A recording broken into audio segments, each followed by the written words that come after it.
Every now and then we get asked, what's a good home defense firearm, especially for those that are looking to get a firearm for the first time? Well, a lot of folks will believe that a good home defense weapon and also for personal carry would be a handgun. Handguns are great for home defense. They're good for little truck guns. This is a Glock 43X. Now, the Glock 43X has decent capacity. You get that 10-round capacity. It's slimline for people with thin hands, so you can get good grip on it. And also, it has a very low profile, so a lot of people that do appendix carry will carry this. But for a home defense weapon, it's also great because you can pick it up. It handles well. It doesn't have a whole lot of snappy recoil, but it recoils because it's light and it's in 9mm, and it's not a full-size handgun. And the smaller you get, the more compact you get, the more recoil you're going to have with the weapon. But for home defense, this isn't bad because it doesn't have hardly any overpenetration, or the risk of overpenetration with hollow points would not give you that much of a concern. A 9mm round, of course, looks like this, and it's not bad. And most folks are going to use the hollow point version of the overall full metal jacket. However, the actual answer to that question, which is the best home defense weapon, would be a 12-gauge pump shotgun, a personal defense pump shotgun. Why? Because one of the factor of pumping it, and then the reliability, because a lot of folks will prefer maybe a semi-automatic, but just remember, if you put low recoil rounds in a semi-automatic shotgun, then you're going to have a problem if it doesn't cycle well, because there's not enough inertia from that round to blow back to sufficiently cycle the next round. In a pump shotgun, you don't have to worry about that. Because it's more mechanical, there's less opportunity for failure in a pump shotgun. Number one, a 12 gauge is an excellent platform to use, but if your hands don't or can't handle the recoil of a 12 gauge, a good 20 gauge will do the same thing. So a 20 gauge shotgun is also an excellent home defense weapon. It is not much of over penetration that you have to worry about, and it's good for close quarter. The other thing about a shotgun, especially a 12 gauge shotgun, is the double-aught buck. You have 9 pellets that you're putting on a target at one time. So when you look at the double-aught buck pellets, you'll notice that they are about the same diameter as a 9mm. That's why a lot of law enforcement agencies, when they went from the shotgun being in the patrol vehicles, they went to a 9mm carbine, because they figure, hey, we can pull the trigger 9 times and be more precise than a shotgun would with the blast. But that's what makes the shotgun more of a more desirable home defense weapon, because you're putting 9 pellets that's the size of a 9mm round or 9mm bullet, about the same diameter. You're putting 9 of them on a target at one time. The 12 gauge shotgun double-aught buck is traveling at a little over 1,200 feet per second. Now, a 9mm, most of their rounds travel at about that same speed, between 1,100, 1,150 to 1,200 to 1,250 feet per second. So you're getting the same velocity in the travel of the projectiles. However, the terminal ballistics of that in the shotgun is going to weigh a little heavier than the 9mm. Now you're going to get more distance with that 9mm, so you're going to be able to shoot farther with the 9mm pistol, relatively speaking, depending on what type of pistol it is. But that shotgun will still get out, some of them out to about 100 yards as well. So the shotgun is extremely effective, or can be extremely effective as a home defense. A lot of folks will use it as a truck gun. It's versatile and varies in different platforms. It's just a good all-around defense weapon to have in your home.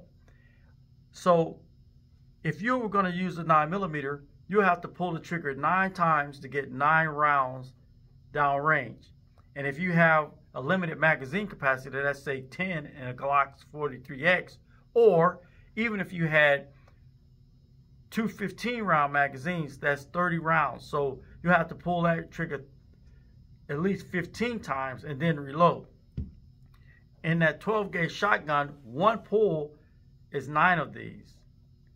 And then a second pull, you get 18. That exceeds already right there the magazine capacity of a single magazine in a 9mm. So the 12 gauge has its advantages. Now, there's another weapon alternative, which a lot of people have gone through too, which is the 300 blackout. And a 300 blackout weapon is another home defense alternative that a lot of people are using, close quarter weapon, excellent truck gun. A lot of folks prefer the 300 blackout because the 300 blackout fires a 30 caliber projectile, but it also fits in the 5.56 cartridge, and it fits in the 5.56 magazines. So you get a larger capacity with this than you do with a 12 gauge shotgun or even a pistol. You have to remember that most handguns, really, because they're generally underpowered, a handgun is to fight your way to a rifle or a shotgun, and more appropriately is to fight your way to a rifle depending on what the situation is. But in a home defense situation, a 300 blackout would do you just fine, and a handgun would also be sufficient enough in power to help defend you in your home should somebody try to get in there on you, or you just need to feel safe inside. This is good for a nightstand. A lot of folks like the pistols because, oh, it's convenient. If I need to take it somewhere, I can. Yeah, if you're going to travel around with it, you absolutely should get the handgun. There's nothing wrong with having both. I like to have multiple weapons in the house because if you have just one type of weapon and a bad guy comes into a part of the house where you got to get past him to get to where your defense weapons are or your defense weapon is, then you're going to have a problem. But if you have multiple weapons around the house, no matter where you are, if somebody comes in at whatever entry point they are, you don't have to get through the assailant in order to defend yourself. And so you have to think about those things when those kind of situations come up. A lot of people like the 300 blackout round when in comparison to these, because if you look at the 300 blackout round in comparison to the 9mm round, in comparison to what you're going to get in a shotgun and a double-aught buck, remember this shotgun round will travel over 1,200 feet per second, and it's going to go out to that 100 over 100 feet. Now, if you use the 300 blackout, you're going to have more terminal velocity with this because you got a 30 caliber bullet on here, and of course you got more powder or more propellant that's pushing that round down range, but you're also firing it from a carbine size weapon. And that 300 blackout is designed for close quarter defense, and they're also excellent truck guns. Just remember though, whatever you have, you want to be able to practice with it, to be comfortable with it. The other thing about certain handguns that people don't realize is how they operate and how you're going to perform with it if something really does happen. For example, I've been a law enforcement officer for 32 years. I served as a chief deputy. I served as a police chief in a couple of different jurisdictions, and I was served as a street officer for a very long time before I became a police administrator and investigator. However, one of the things that you need to consider when you're purchasing a handgun, like SIG is also a very popular weapon that folks use. But a lot of folks like safeties on their weapons. They'll buy weapons with all these little protrusions that are out here. Notice that a Glock, which some people like and some people don't, are a lot cleaner. Well, the reason that this is important is because a lot of folks like firearms that have manual safeties on them. So just put the safety on, you put the safety off.